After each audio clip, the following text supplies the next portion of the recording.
I don't care how I feel. Yeah. I don't care if I feel happy or sad. It doesn't really affect what I do each day. I do the exact same things. I act the exact same way. I don't care. Yeah. I don't put weight to the significance of the emotion. So I always consider myself a happy person, but if I woke up and I was slightly less happy one day than another, it wouldn't affect anything I do, and I wouldn't put any relevance to it. I'm human, and that's life. But truthfully, it doesn't matter if it's getting a girl or it's making money or it's getting status. It doesn't matter what it is. As a man, we live in hyper-competitive environments. I don't think enough men understand how competitive the world is. If you want a girl, you're competing against other men. You're not the only man who had the idea of getting that girl. There's no girl you're going to see and go, oh, I'll get that girl, and didn't cross anyone else's mind. Everybody else wants her. You have to outcompete other men. You have to be as competitive as possible.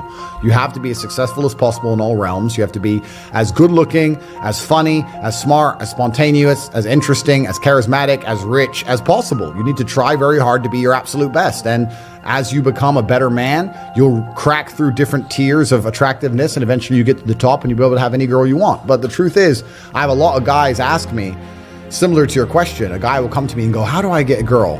I'm like, bro, you're a loser. Yeah, but I know, but how do I get a girl? Well, you're a fucking loser. You're a loser. Why are you asking me? It's like saying, how do I win a race with a push bike? You're racing Ferraris. What do you want me to do? Yeah. There's only so much you can do. There's only so hard you can pedal. There's only so many tricks and tips. There's only so many game things you can say, so many pickup lines. If you're a loser, it's going to be very, very difficult, and it's going to get harder and harder. The game is rigged to become harder and harder for men. It's not getting easier. It's going the other way. And if you're going to be on a racetrack and there's going to be Ferraris there, and you're going to be on a pedal bike or in a Nissan, you're going to get smoked.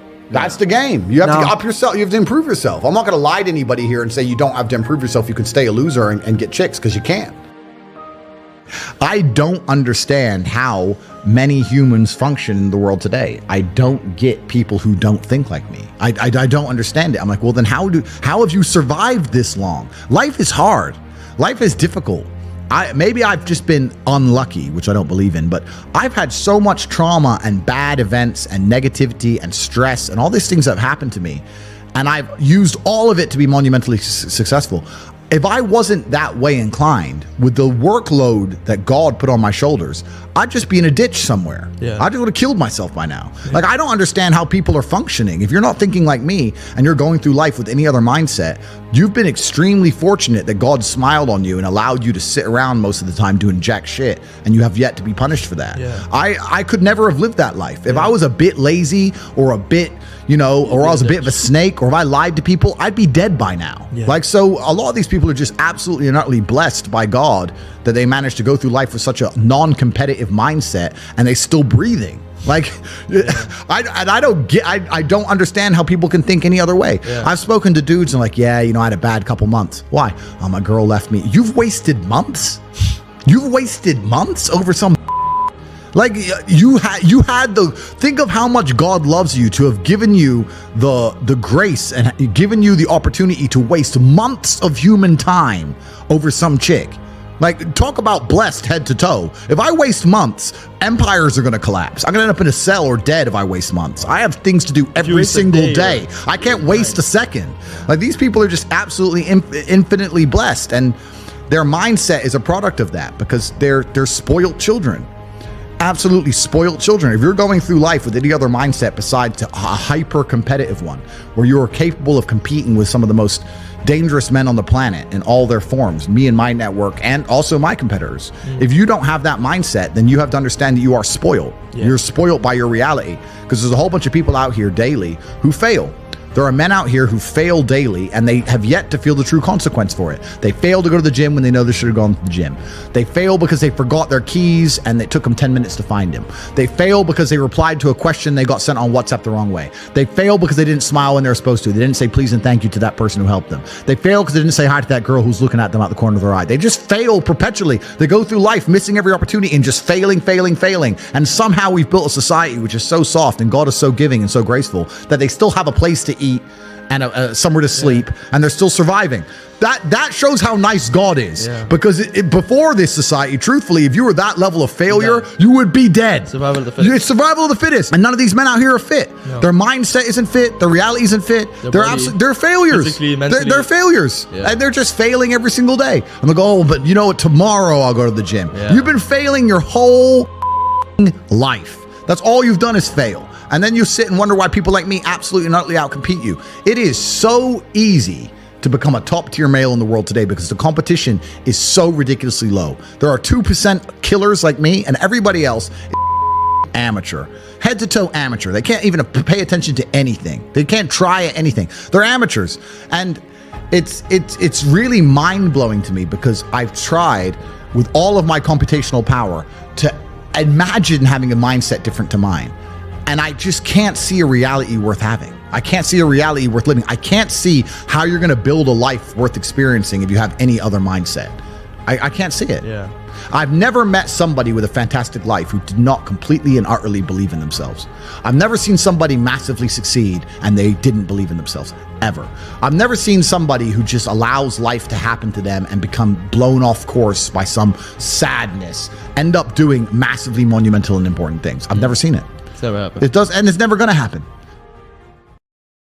If I'm unhappy with something and I'm uncomfortable with something, I fix it. Yeah. That's endless motivation, which I don't truly believe in as a concept, but that's endless fuel for the fire. Right. If I was unhappy with something about myself, regardless of what it was, I would be able to take all of that discomfort and turn it into endless energy to get the problem fixed. Yeah, exactly. But these people seem to It's okay to be unhappy. Yeah, well, these people seem to sit and say, I'm really unhappy with X, but then stay doing X. So I don't believe they're truly actually unhappy. What you'll notice if you live life long enough is that somebody will sit and say to you, I'm unhappy being a loser. You say, why are you a loser?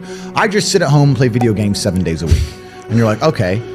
And maybe 3 days of the week, they're unhappy doing that. Yeah. And that's the time they email you, and that's the time they want to make a change. But 4 days of the week, they don't really, it doesn't really bother them. Yeah, it doesn't really bother them. Because if it bothered them 7 days a week, guess what? They would fix it. Correct. Yeah. So I have very little sympathy for people. And that's not because I'm not a nice person, but it's because I've been so hard on myself and I've been through so many things that were difficult, and I've been through so much pain and trauma myself, some of it self-inflicted, some of it given to me by God to make me a better person. But I've been so difficult on myself. It's very hard for me to look at somebody who's refused to be difficult on themselves and see them as my equal or feel sympathy or pity for them. Why would I feel pity for somebody who took the easy route when I took the hardest possible route? Yeah. I took the hardest possible way to be the man I am, and you were too big of a and now you want me to feel sorry for you? I don't feel sorry for you. Yeah. I don't feel sorry for these people. And because as a man, you can be anything you decide you want to be. That's the beauty of being a male. You can build your character completely from the ground up, just like a video game. Every single thing about me that people respect, I built. I was not born a world champion kickboxer. I was not born this intelligent or intellectual. I was not born this rich. I was not born this strong. I was not born this confident. I was not born this interesting. I was not born this charismatic and humble and gorgeous and tall and strong and sexy. I was not born none of these things. I became these things myself. So I deserve all the spoils of war. And anybody who decides they don't want to work hard enough to become those things, then they deserve to sit and accept they're my inferior. Yeah. That's their problem. So you talk a lot about purpose. And what is your thoughts as to, do you have like an exact answer as to why we are created as humans and why we are here? Like, what is the purpose of life? Why have we been given life? I think we're here to struggle and to learn. I don't think we're here to be happy. That's why when we keep going back to the happy argument, I've always found that kind of frustrating and annoying. Yeah. And someone goes, oh, but I want to be happy. Why? Why? Why do you want to sit there and laugh? Like you were happy your entire childhood. That's your happy days. You're allowed to be happy as a kid. Finished. It's all over now, right? You're a man. You have responsibilities. I think we're here to do important. Provide, protect, and we're also here to do important things. And important things are going to be difficult, and they're going to be hard, and you're going to get frustrated. But that's what gives you purpose. I don't see anyone who's chasing happiness. I think that's a very feminine frame. I understand why some women just want to be happy. I don't know how it feels to be a girl because I'm not one. But in my experience, I know women who just want to be happy. Yeah. Girls just want to have fun. Fine. But you're a man, right? And if you're a man, then it's absolutely an utterly different experience of life. I think we're here to struggle. I think we're here to endure pain. Yeah. I think we're here to just see how hard we are to kill. I think that going through terrible things and living through them and coming out the other side is one of the most fantastic things about being human. I think that it's almost like once you understand what life is really about, there's no emotion which isn't enjoyable. The only emotional state which can be seen as detrimental is feeling nothing at all. But if you're sitting at home and you're feeling truly heartbroken, at least you're feeling something, right? And I think that's the whole part of being human. I think we're here to struggle. I think we're here to go through pain. That's so I wake up each day and go, what can I attack? What problem can I solve? And look at history. Why did Genghis Khan wake up and want to conquer the whole world? Why did Napoleon conquer the world? Why did Alexander the Great conquer the world? You just wake up and just say, give me this, give me that. I want all of it. I need to, there's an army there. They're really big. We're better. It's intrinsic. Yeah. You need to go and conquer. That's the purpose of life.